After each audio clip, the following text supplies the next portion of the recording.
नमस्कार, live news में आप सभी का स्वागत है। मैं हूं आपके साथ गरिमा वाजपेयी। खबरों में आगे बढ़ेंगे उससे पहले एक नजर आज की हेडलाइंस पर डालते हैं। रायपुर से बड़ी जानकारी। सीएम विष्णुदेव साय का आज का कार्यक्रम। आज दुर्ग, रायपुर और जगदलपुर के दौरे पर रहेंगे सीएम। दुर्ग के PWD rest house meeting hall पहुंचेंगे सीएम।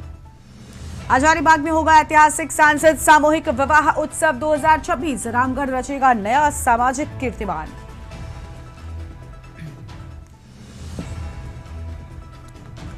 घूसखोर पंडित पर एफआईआर। डायरेक्टर और टीम के खिलाफ मामला दर्ज। हजरतगंज थाने में सामाजिक सद्भाव बिगाड़ने का आरोप। उत्तर प्रदेश में संपत्ति खरीदने के लिए अब पैन कार्ड जरूरी। वित्तीय अपराधों की रोकथाम और राष्ट्रीय सुरक्षा को देखते हुए फैसला। योगी सरकार ने बदले नियम।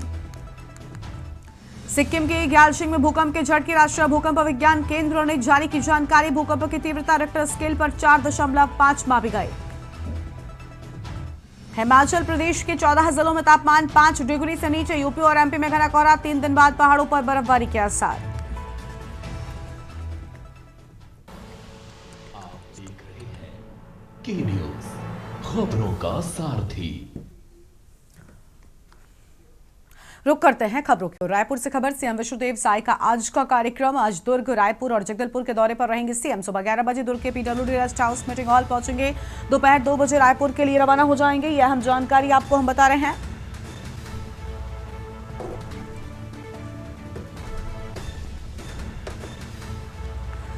और कुंडाकोट में शाम 5:25 पर कार्यक्रम में शामिल होंगे। 5:50 पर प्रशिक्षण समापन पर संवाद टोल किट वितरित करेंगे और शाम 6:25 पर सर्किट हाउस जगदलपुर में शासन की विभिन्न योजनाओं के हितग्राहियों से संवाद कर सामग्री वितरित करेंगे। रात्रि विश्राम सर्किट हाउस जगदलपुर में रहेगा। बड़ी जानकारी रायपुर से आपको हम बता रहे हैं।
अगली खबर का रुख कर लेते हैं रायपुर से बड़ी जानकारी, जहां प्रधानमंत्री नरेंद्र मोदी ने संसद में अपने उद्बोधन के दौरान छत्तीसगढ़ के बस्तर क्षेत्र का विशेष उल्लेख करते हुए कहा कि जो बस्तर कभी आकांक्षित जिला माना जाता था, वही पूरे देश में बस्तर ओलंपिक के नाम से जाना जा रहा है। उन्होंने कहा कि विकास की धारा अब बस्तर के गांव गांव तक पहुंच रही है। कई ऐसे गांव हैं जहां पहली बार बस सेवा शुरू हुई और पूरे गांव ने इसे उत्सव के रूप में मनाया। प्रधानमंत्री ने कहा कि एक समय ऐसा था जब कुछ जिलों को पिछड़ा मानकर छोड़ दिया गया था, वहां रहने वाले लोगों की मौलिक आवश्यकताओं को नजरअंदाज कर दिया गया था, उन्हें उसी अवस्था में जीने के लिए मजबूर किया गया। इन क्षेत्रों में विकास के अभाव ने हालात को खराब कर दिया था। उन्होंने कहा कि इन जिलों को पनिशमेंट पोस्टिंग के रूप में देखे जाने लगा, जिससे व्यवस्थाएं और कमजोर होती चली गईं।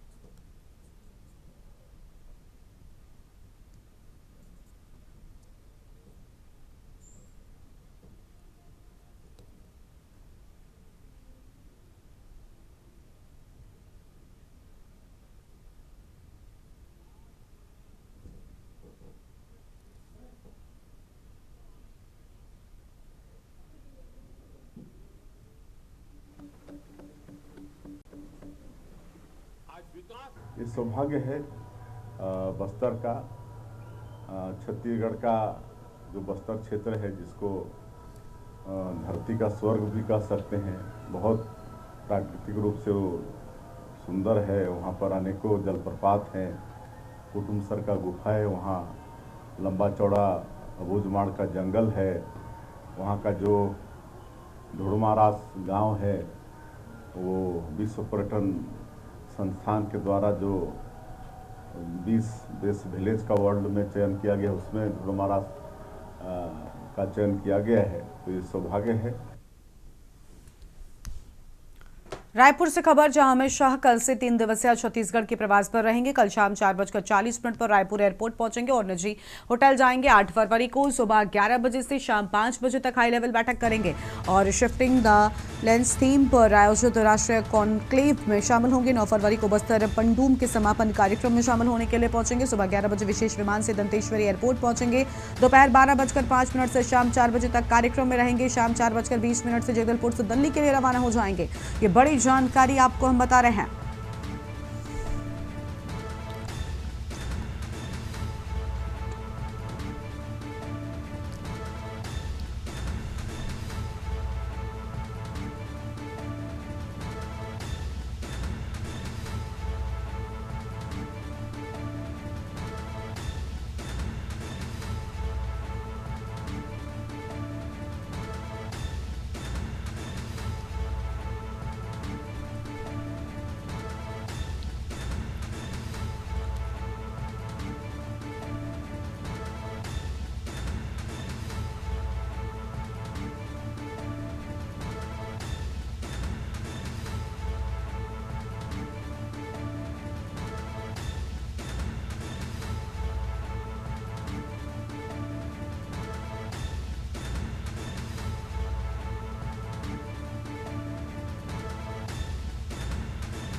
हजारीबाग से खबर। सड़क हादसे में किसान की मौत। सड़क हादसे में किसान वासुदेव महतो की मौत। बालू लदे ट्रैक्टर से टक्कर के बाद दुर्घटना में मौत।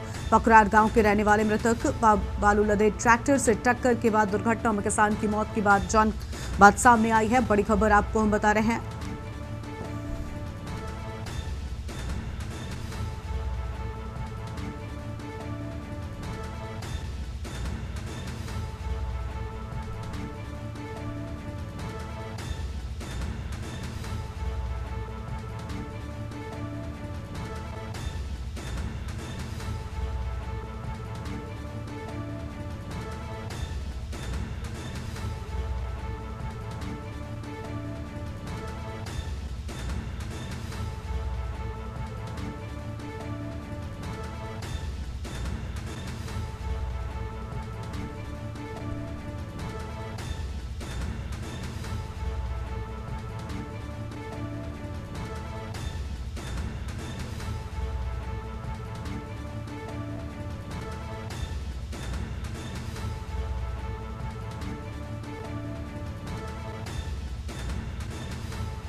हजारीबाग लोकसभा क्षेत्र के समृद्ध इतिहास में एक और स्वर्णिम अध्याय जोड़ने जा रहा है। सिद्धपीठ व छिन्नमस्तिका की पावन भूमि रामगढ़ आगामी 8 फरवरी 2026 को एक भव्य सामाजिक क्रांति की साक्षी बनेगी। हजारीबाग के लोकप्रिय सांसद मनीष जायसवाल के नेतृत्व में स्थानीय सिद्धू कान्हू मैदान में 101 जरूरतमंद जोड़ों का ग्रैंड सामूहिक कन्यादान समारोह आयोजित किया जा रहा है। आयोजन की घड़ियां समीप हैं, 2 दिन शेष हैं और तैयारियां अपने चरम पर हैं। इस वैवाहिक महाकुंभ को यादगार बनाने के लिए ख्याति प्राप्त गायक, अभिनेता एवं सांसद श्री मनोज तिवारी मृदुल अपने सुरों का जादू बिखेरेंगे। विवाह की रस्में किसी रात से शादी से कम नहीं होंगी।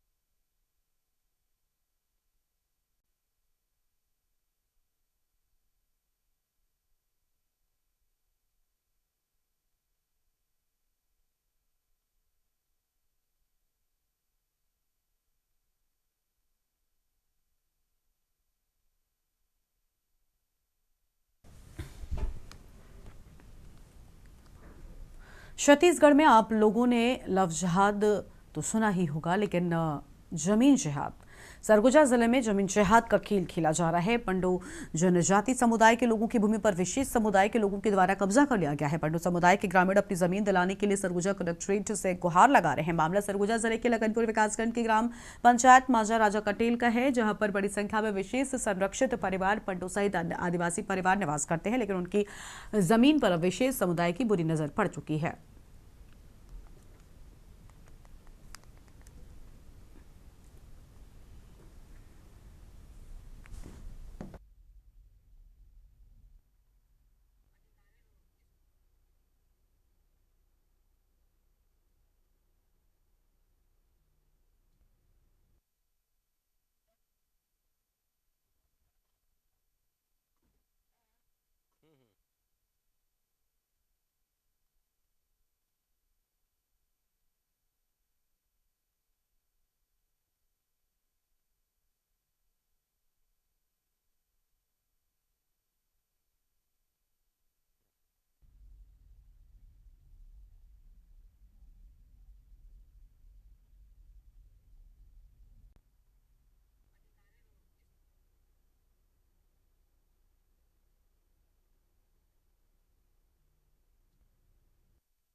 हमर सियान मन रही कि एगो कोई सगा नहीं रही, खाली पंडो रही।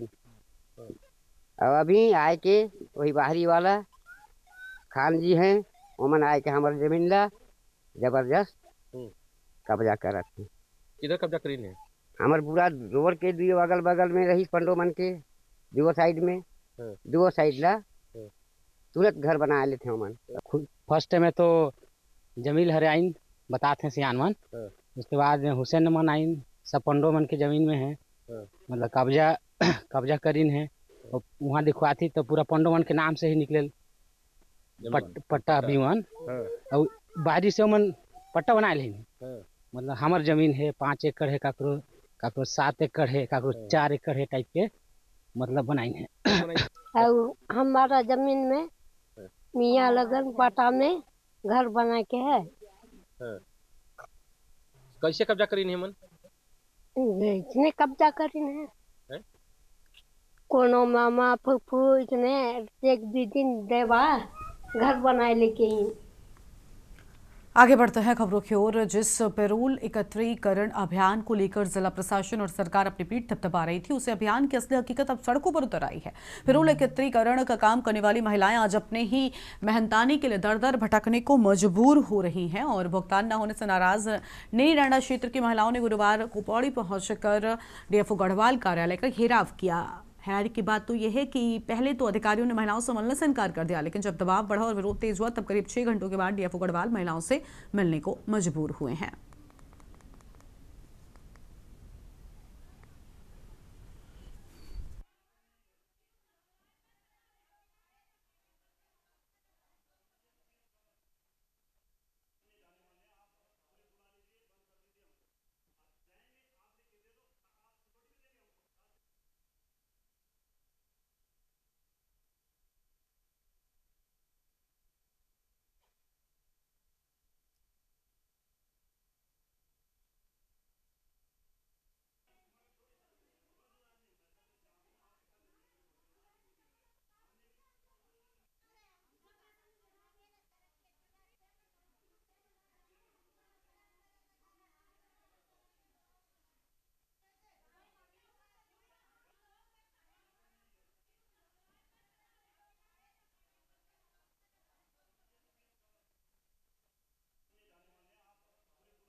ऐसा हुआ, फॉरेस्ट वालों ने पिछले अप्रैल 2025 से पिरूल एकत्रित कराया।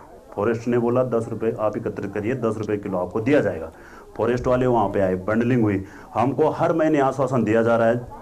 अप्रैल में बोला मई में मिल जाएगा, मई में बोला कि जून 1 में मिल जाएगा, जून 1 से बोला कि जून 25 को मिलेगा। ऐसे ऐसे करके जो है एक दिन डीएम साहिबा महोदय का, डीओपो साहब का विजिट हुआ, वहाँ डीआरडी साहब का विजिट हुआ। बोला आपको 26 जनवरी को जो है क्या पेमेंट हो जाएगी। डीओपो साहब ने अपने मुंह से ही बोल रखा, बल्कि वो भी कहीं ना कहीं किसी के फोन में रिकॉर्ड होगा। हम तो सर पिरूल में काम कर रहे थे और हमारी जो पेमेंट है वो हमारी 1 साल से नहीं आई हुई है। मतलब पिछले उससे अप्रैल से नहीं आई हमारी पेमेंट।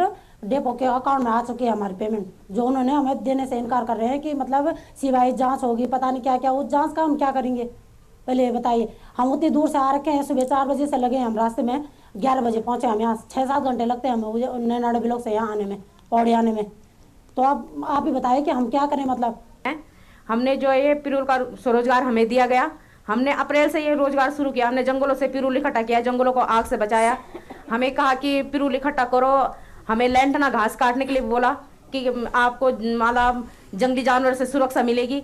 तो हमने ये अप्रैल से काम किया है, तो हमने अभी तक ये कंटिन्यू काम किया, जिसे हमें जनवरी तक ये 8-9 महीने काम करते हुए हो गया।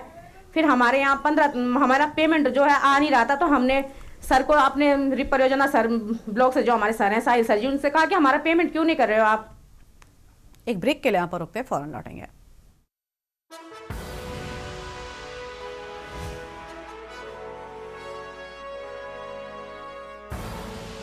आप देख रहे हैं के न्यूज, खबरों का। ब्रेक के बाद आप सभी का स्वागत है। देहरादून से खबर है, उत्तराखंड में लंबे समय से जारी मानव वन्यजीव संघर्ष एक बार फिर से गंभीर होता दिखाई दे रहा है। बीते दिनों रुद्रप्रयाग जिले में देर रात गुलदार के द्वारा एक 5 वर्षीय बच्चे को उठा ले जाने और नैनीताल में चारा लेने गई 60 वर्षीय महिला को तेंदुए के द्वारा शिकार बनाए जाने की घटनाओं ने प्रदेश भर में चिंता बढ़ा दी है। साल 2026 की शुरुआत में ही मानव वन्यजीव संघर्ष की घटनाओं में अब तक 4 लोगों की जान जा चुकी है। इन घटनाओं को लेकर भाजपा प्रदेश प्रवक्ता मथुरा जोशी ने गहरी चिंता व्यक्त की है। उन्होंने कहा कि मुख्यमंत्री पुष्कर सिंह धामी स्वयं मानव वन्यजीव संघर्ष को लेकर गंभीर है और इसे रोकने के लिए योजना पर काम भी किया जा रहा है।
निश्चित रूप से देखिए, वन्य जीव मानव जो संघर्ष है वो निश्चित रूप से बहुत चिंतनीय विषय है और प्रदेश के पर्वतीय क्षेत्रों में विशेषकर ये घटनाएं घटित हो रही हैं।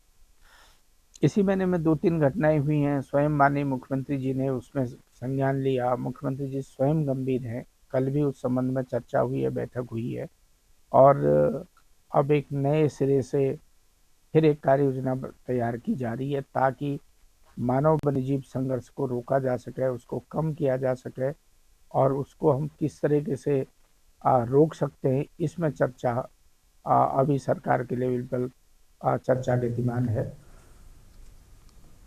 पचवदून क्षेत्र में लगे स्टोन क्रशर स्थानीय लोगों के लिए परेशानियों का सबब बनते जा रहे हैं। आलम यह है कि यहाँ की खेती किसानी और पर्यावरण के तो नुकसान पहुंच ही रहा है, बल्कि अब किसान अपने खेत तक भी नहीं पहुंच पा रहे हैं। दरअसल आरोप है कि डकरानी क्षेत्र में लगे कुछ स्टोन क्रशर संचालक जमकर मनमानी कर रहे हैं। यहाँ तक कि कुछ के द्वारा किसानों के खेत तक जाने वाले मार्ग को भी बंद कर दिया गया है। दिक्कतों का सामना करना पड़ रहा है किसानों को। शिकायत काश्तकारों से जनसंघर्ष मोर्चा के अध्यक्ष रघुनाथ सिंह नेगी से की गई है।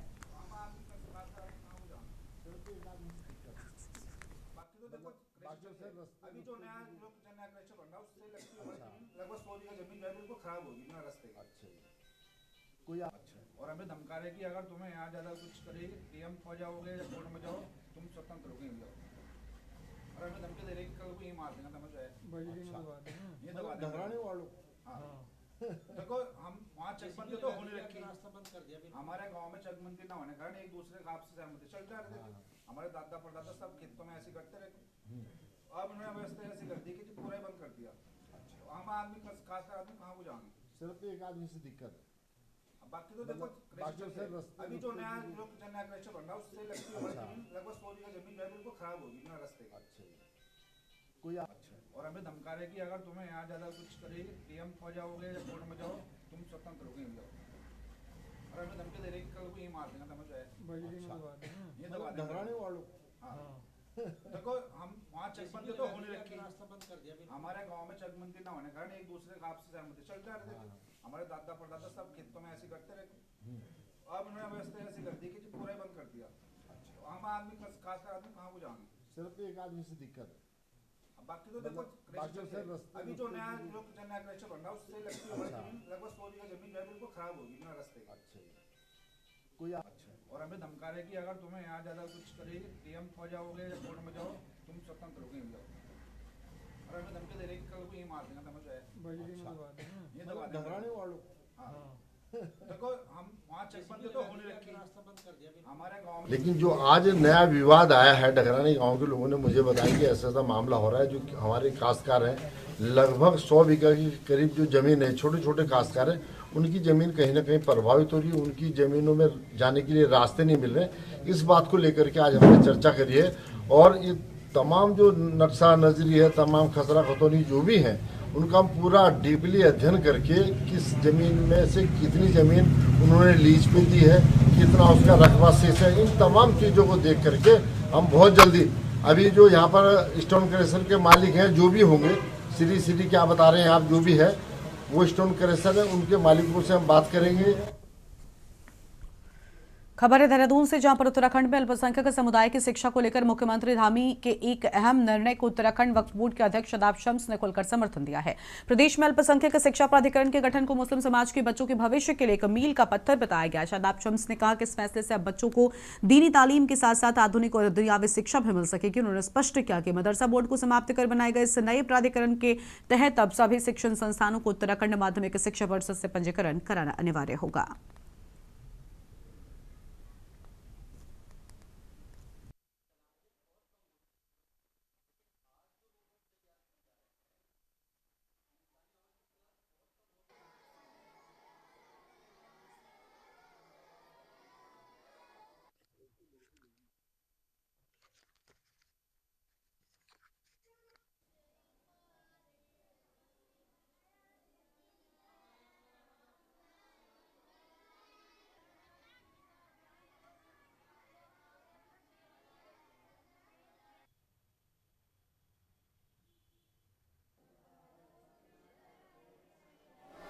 ये देवभूमि उत्तराखंड है और देवभूमि उत्तराखंड के देवत्व को बचाते हुए मुस्लिम बच्चों को बेहतर शिक्षा मिले और वो मुख्य धारा से जुड़ सके, उसके लिए उत्तराखंड अल्पसंख्यक शिक्षा प्राधिकरण बनाने की बात कही गई थी।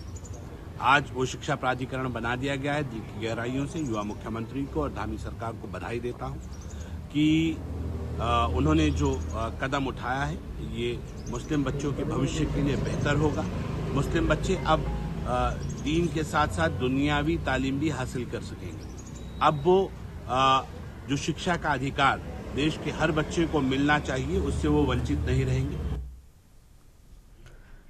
डोईवाला विधानसभा क्षेत्र की गढ़ूल ग्राम पंचायत से एक बेहद अनोखी और प्रेरणादायक पहल सामने आई है। ग्राम प्रधान ने शादी समारोह में कॉकटेल पार्टी के बढ़ते चलन को रोकने के लिए खास कदम उठाया है। जो परिवार शादी में कॉकटेल पार्टी नहीं करेगा उसे ग्राम प्रधान की ओर से 51,000 रुपए की आर्थिक मदद दी जाएगी। इस पहल की हर तरफ सराहना हो रही है। गढ़ूल ग्राम पंचायत में ग्राम प्रधान स्वीति रावत ने समाज में बढ़ते नशे के चलन को रोकने के लिए एक नई मुहिम की शुरुआत की है। उनका कहना है कि शादी समारोह में कॉकटेल पार्टी से न सिर्फ पैसों की बर्बादी होती है बल्कि युवाओं में नशे की प्रवृत्ति भी बढ़ती है।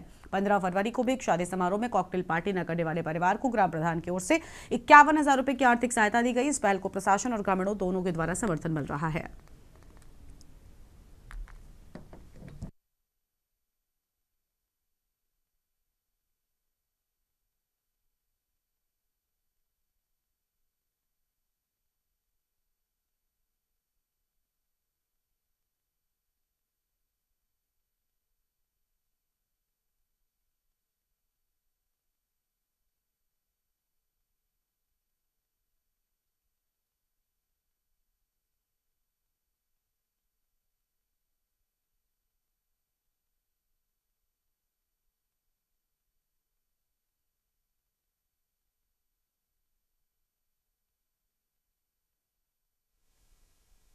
बस यही आया था। यहाँ बहुत पीने वालों का बहुत वो हो गया था, बस पीना पीना पीना। शादियों में तो वही हो जाता था पीने का बस।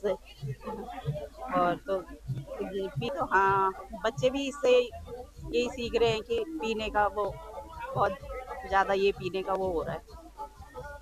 हाँ जी, हाँ, प्रयास तो हम तो करेंगे कि जितना हो सके शादियों में तो ना ही वो करें। आज मुझे बहुत अच्छा लगा, हमारे गरुड़ के प्रधान जी स्वीटी रावत जी ने ये जो मेहंदी का जो कार्यक्रम जो बंद करवाया, नशा मुक्त के, ये बहुत अच्छा लगा मुझे। और बाकी मैं तो ये चाहता हूँ हर गांव में ऐसा हो और बहुत अच्छा। बस, धन्यवाद।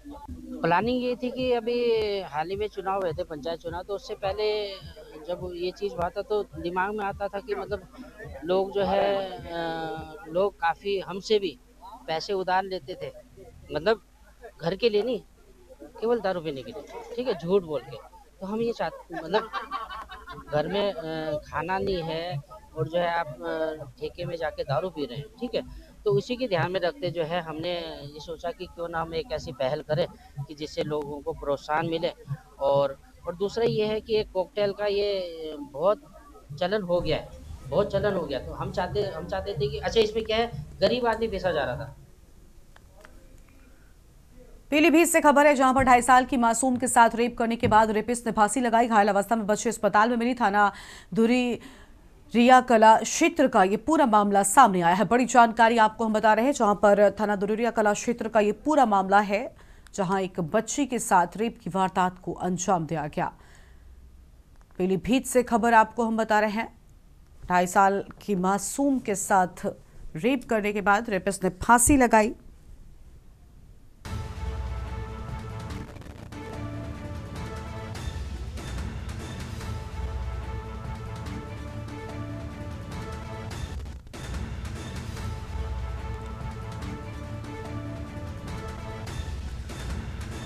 बड़ी जानकारी पीलीभीत से, 2.5 साल की मासूम के साथ रेप। अहम खबर आपको हम बता रहे हैं, रेप करने के बाद रेपिस्ट ने लगाई फांसी।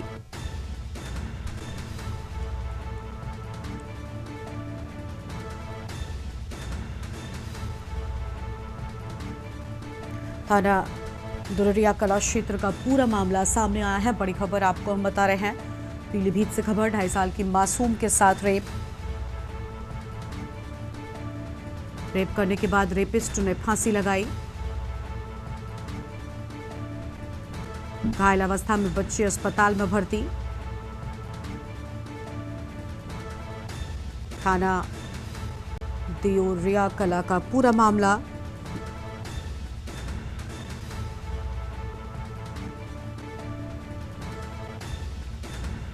रेप करने के बाद रेपिस्ट ने फांसी लगाई। बड़ी जानकारी आपको हम बता रहे हैं।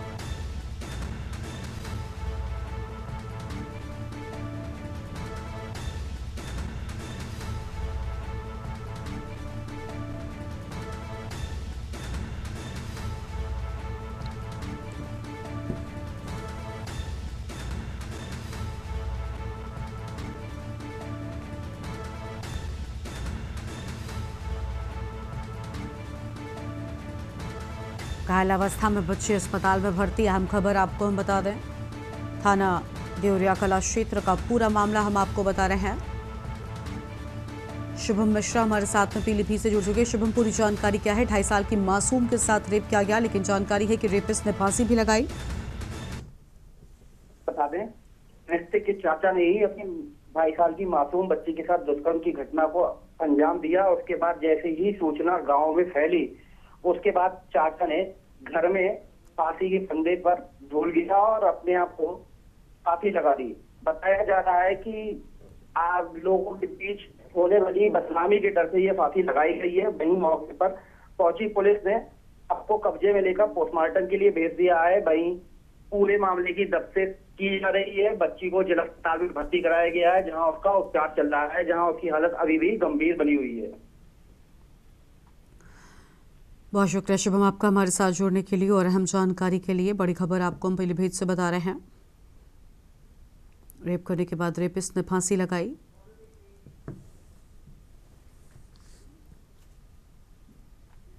पीलीभीत से खबर, जहां पर 2.5 साल की मासूम के साथ रेप करने के बाद रेपिस्ट ने फांसी लगाई थी। ये बड़ी जानकारी आपको हम बता रहे थे। आगे बढ़ेंगे खबरों की ओर। कानपुर से खबर, ससुराल वालों ने बहू के साथ मारपीट की।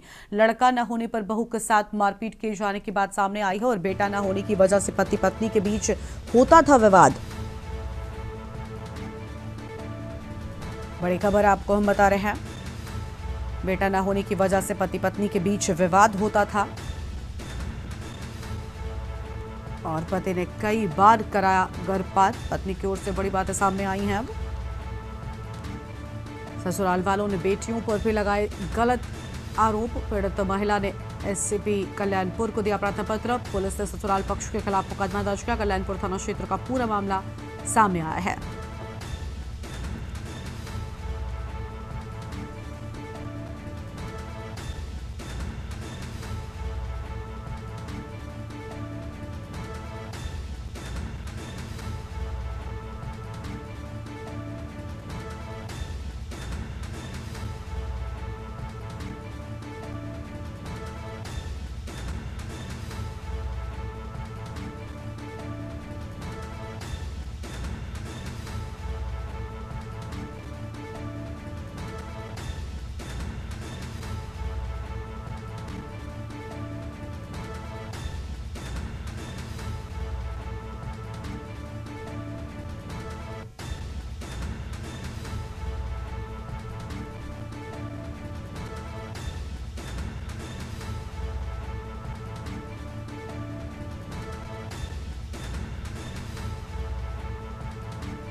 चंदौली में भीषण सड़क हादसा, खड़े वाहन में टेम्पो ने पीछे से टक्कर मारी। हाईवे पर पहले से खड़े वाहन में टक्कर मारी और हादसे में टेम्पो सवार एक की मौत, 3 घायल। घायलों में 2 मासूम बच्चे भी शामिल। जिला अस्पताल से उपचार के बाद ट्रामा सेंटर रेफर। नौबतपुर से वाराणसी के मिर्जा मुराद जा रहे थे ऑटो सवार। चालक को झपकी आना बना हादसे की वजह। सैदराजा थाना क्षेत्र के भगही कुंभापुर NH-19 की पूरी घटना सामने आई है।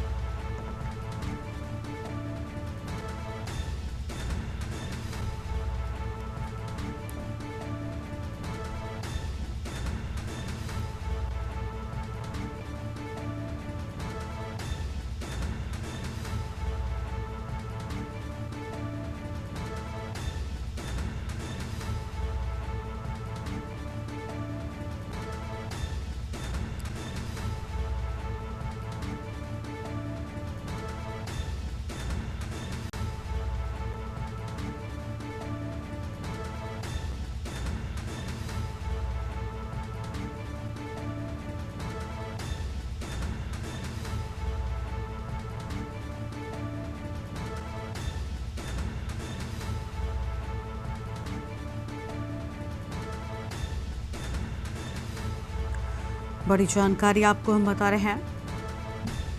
खड़े वाहन में टेम्पो ने पीछे से मारी टक्कर।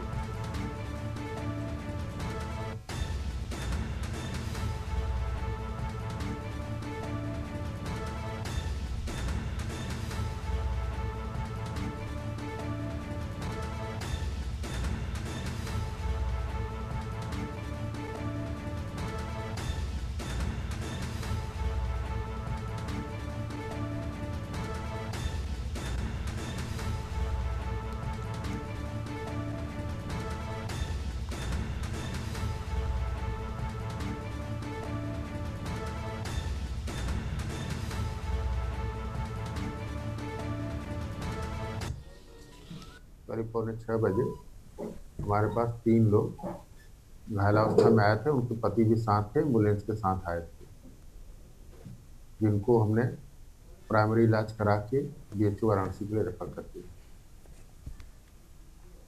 लखनऊ से खबर, कांग्रेस प्रदेश अध्यक्ष अजय राय पर मुकदमा दर्ज। भाजपा विधायक राजेश्वर सिंह पर टिप्पणी को लेकर FIR। भाजपा नेता शिवशंकर के तहरीर पर मुकदमा दर्ज।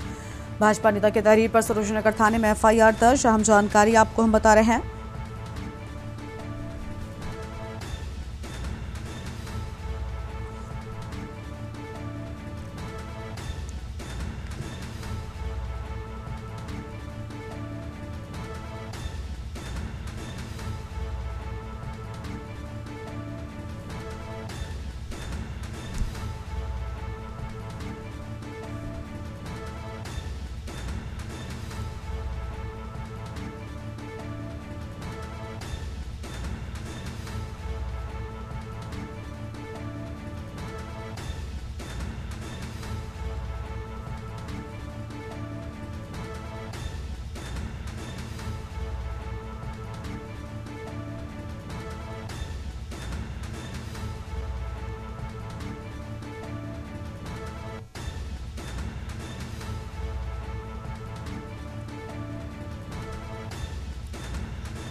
आगे बढ़ेंगे खबरों की ओर। अगली बड़ी जानकारी का रुख कर लेते हैं।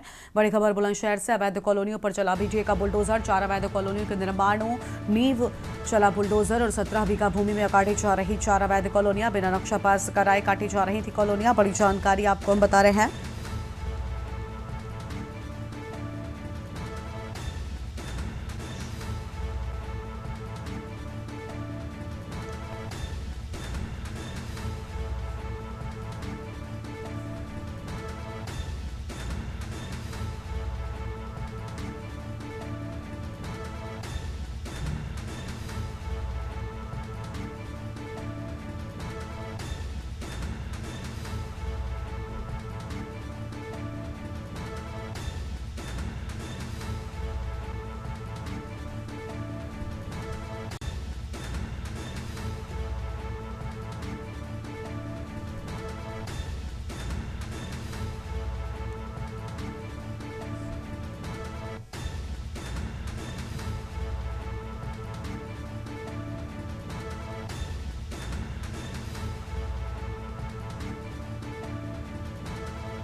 खबर रायबरेली से, जहां पत्नी के दूसरे युवक के साथ चले जाने से आहत एक युवक ने हाई वोल्टेज ड्रामा कर दिया और इलाके में अफरा तफरी मच गई। मामला डेही थाना क्षेत्र के पूरे फुर्सत गांव का है, जहां युवक ने अपनी पीड़ा जाहिर करने के लिए हाई टेंशन लाइन के खंभे पर चढ़कर विरोध प्रदर्शन किया है। जानकारी के अनुसार युवक रविंद्र की पत्नी करीब 4 माह पहले एक अन्य युवक के साथ फरार हो गई थी। इस घटना से मानसिक रूप से परेशान रविंद्र लंबे समय से तनाव में चल रहे थे। रविवार को अचानक उसने गाँव के पास लगे हाई टेंशन लाइन के खंभे पर चढ़कर हंगामा शुरू कर दिया।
देश की वित्त मंत्री निर्मला सीतारमण ने अपने बजट भाषण के दौरान विकसित भारत यंग लीडर डायलॉग से प्राप्त सुझावों का विशेष रूप से उल्लेख किया। उन्होंने बताया कि इस संवाद कार्यक्रम में देश भर के युवाओं से मिले विचारों ने नीति निर्माण में अहम भूमिका निभाई है। इसी क्रम में कानपुर की युवा प्रतिभागी कीर्ति शुक्ला के द्वारा प्रस्तुत सुझावों को भी वित्त मंत्री ने सराहा है। कीर्ति शुक्ला ने यंग लीडर डायलॉग के दौरान अपने विचार सीधे वित्त मंत्री के समक्ष रखे थे, जिन्हें गंभीरता से लेते हुए केंद्र सरकार ने उन पर विचार किया। खास बात यह रही कि कीर्ति शुक्ला के द्वारा दिए गए सुझावों में से एक महत्वपूर्ण सुझाव को केंद्रीय बजट में शामिल किया गया है।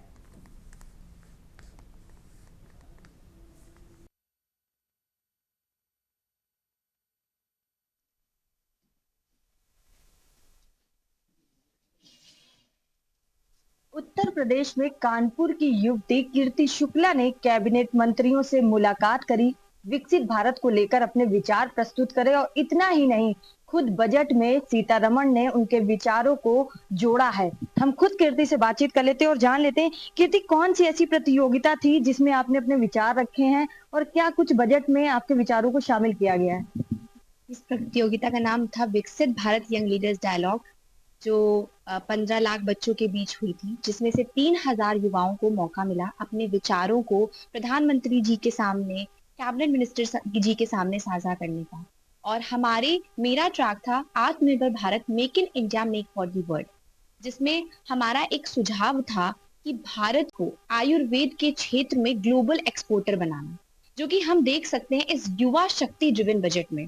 वित्त मंत्री जी ने प्रपोज किया to establish 3 new all India institutes of Ayurveda, और हमारा बूस्टिंग द स्वदेशी के अंडर हमने खादी और हैंडलूम सेक्टर को स्ट्रेंथन करने की भी बात की थी, जो हम बजट में देख सकते हैं। महात्मा गांधी ग्राम स्वराज इनिशिएटिव जो प्रपोज किया है अभी वित्त मंत्री जी ने, उसमें इसी आइडिया को अलाइन किया गया है। और हमने एसईजीज को ट्रांसफॉर्म करने की बात की थी, रेयर अर्थ कॉरिडोर्स एस्टैब्लिश करने की बात की थी, जो कि हम डायरेक्टली देख सकते हैं कि उन्होंने प्रपोज किया है to support the mineral rich states like Kerala, Odisha, Telangana, और रेयर अर्थ कॉरिडोर्स को एस्टेब्लिश करने की बात की है। तो ये कुछ हमारे आइडियाज थे। लास्ट क्वेश्चन, जब आपके विचारों को शामिल किया गया है, फिर उसके बाद आज के जो युवा हैं उनके लिए क्या कुछ कहेंगे? मैं सभी युवाओं से कहूंगी कि आप सपने अब सिर्फ देख नहीं सकते हैं, फील्ड में भी ला सकते हैं, इम्प्लीमेंट कर सकते हैं। भारत सरकार हमें अपॉर्चुनिटी दे रही है तो हमें उसे ग्रैब करना चाहिए और यूं ही आगे बढ़ते रहना चाहिए। आप सभी, सिर्फ गवर्नमेंट नहीं, ये हम सभी यूथ की रिस्पॉन्सिबिलिटी है भारत को विकसित बनाना, जो कि हमारी जिम्मेदारी है। तो ये थी हमारे साथ कीर्ति, जिनका ये कहना है भारत युवाओं का देश है और युवा जो है भारत को विकसित बनाने में अपना सहयोग करें। कानपुर से के न्यूज के लिए सारिका गुप्ता की रिपोर्ट। इस बुलेटिन में इतना ही। तमाम बड़ी खबरों के लिए आप देखते रहिए के न्यूज इंडिया। नमस्कार।